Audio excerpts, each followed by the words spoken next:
Nyní máme za úkol narýsovat libovolný mnohoúhelník. Tak to je snadný úkol. Kliknu zde, zvolím mnohoúhelník a nějaký libovolný mnohoúhelník narýsuji. Dál máme vedle narýsovat, vedle toho mnohoúhelníku, dostatečně dlouhou svislou úsečku. Tak ani to není žádný velký problém. Kliknu zde a prosím, ne na přímku, ale na úsečku.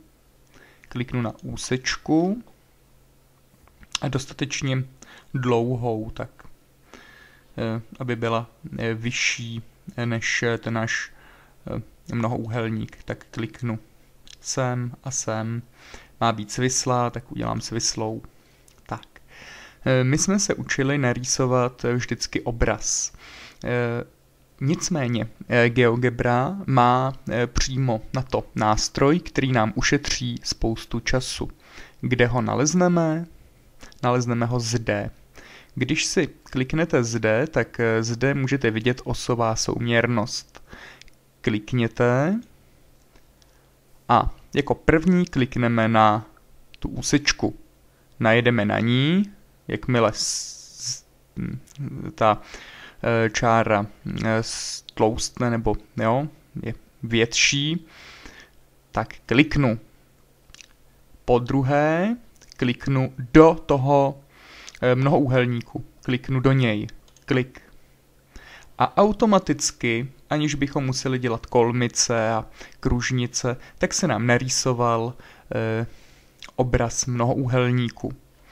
Dále máme posouvat a natáčet úsečku a prohlížet si změny, které ten posuv úsečky na obraz obdélníka má. Když chceme s úsečkou hýbat, tak vezmeme tady ukazovátko, to je úplně tady vlevo.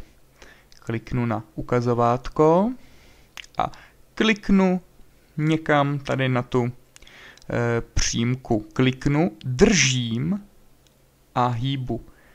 Tak a můžu pozorovat, jak by vypadal ten obraz, kdyby ta